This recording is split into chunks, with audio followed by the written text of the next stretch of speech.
সনাতন ধর্ম অবলম্বীদের সর্ববৃহত্তম মহা উৎসব শারদীয় দুর্গাপুজো উপলক্ষে কেশবপুর উপজেলা ও পৌর বিএনপির উদ্যোগে রবিবার বিকেলে কেশবপুর পৌরসভার ও কেশবপুর সদর ইউনিয়নের বিভিন্ন পূজা মন্দির পরিদর্শন করেন কেশবপুর উপজেলা ও পৌর বিএনপির নেতৃবৃন্দ।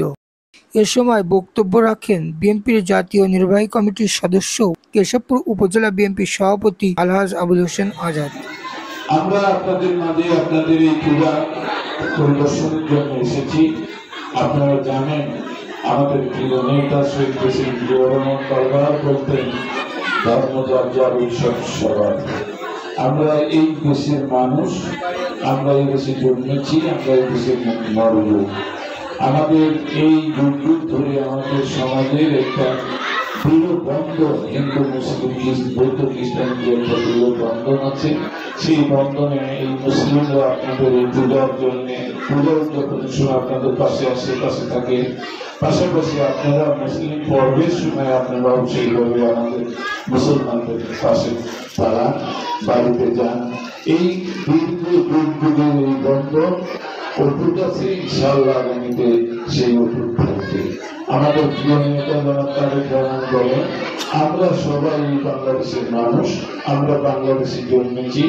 এদেশের হিন্দু মুসলিম সবার ঐক্যবদ্ধভাবে আমরা এই দেশটাকে আগামীতে একটি সমৃদ্ধশালী বাংলাদেশ হিসেবে গড়ে তুলতে চাই আমাদের প্রিয় নেতা তারেক রহমানের নেতৃত্বে।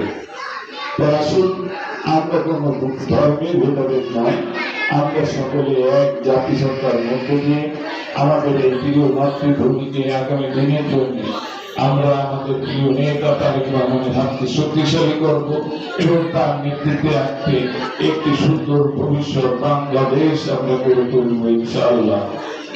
তাই আসুন, আমি বক্তব্য দীর্ঘায়িত না করে আমি শুধু বলতে চাই, আমাদের প্রিয় নেতা আমাদেরকে আপনাদের কাছে পাঠিয়েছে।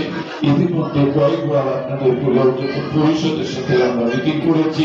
আমরা আপনাদেরকে আশ্বস্ত করেছি যে আমরা আপনাদের পূজা যাতে সুন্দরভাবে সুষ্ঠুভাবে আপনারা পালন করতে পারেন, সম্পন্ন করতে পারেন। বাংলাদেশ জাতীয়তাবাদী দল তার সকল পর্যায়ে নেতৃবৃন্দ সহ সকল নেতা কর্মীরা ঐক্যবদ্ধভাবে আপনাদের পাশে থেকে আপনাদের এই সুন্দর এই দুর্গা উৎসবকে সম্পন্ন করার জন্য আপনাদের পাশে থেকে আপনাদের সহযোগিতা দিবে, ভালোবাসা দিবে। আপনারা নিশ্চিন্তে নির্বিঘ্নে আপনাদের এই দুর্গা উৎসব পালন করবেন, এইটা আমি আবারও আপনাদেরকে আশ্বস্ত করছি। আমরা অত্যন্ত আজকে আমার প্রিয় নেতা সাহাব ভাই বলেছি, আমরা ষষ্ঠীতে কখনো আমরা একাধিক মন্দির ইতিমধ্যে বিকাল থেকে পরিদর্শন করেছি। প্রত্যেকটি মন্দিরে আমরা অগণিত ভক্তবৃন্দ দর্শক আমরা দেখতে পেরেছি, যেটা আমরা ইতিপূর্বে কখনো ষষ্ঠীতে আমরা দেখতে কিন্তু পাই না। তাই আসুন, আমরা মনে করি এবং বিশ্বাস করি এবং আপনাদেরকে আশ্বস্ত করতে চাই, বাংলাদেশ জাতীয়তাবাদী দল আপনাদের পাশে থেকে সকল বিপদ আপদে সকল পূজা উদযাপনকে আপনাদেরকে সুষ্ঠুভাবে সম্পন্ন করার জন্য আপনাদের পাশে থেকে কাজ করবে। এই কথা বলে আপনাদের সকলের মঙ্গল কামনা করে, আপনাদের সকলের সুস্বাস্থ্য কামনা করে আমি আমার সংক্ষিপ্ত বক্তব্য এখানে শেষ করছি। সবাইকে ধন্যবাদ, ভালো থাকবেন সবাই। ধন্যবাদ আমাদের প্রধানমন্ত্রী মহোদয়কে।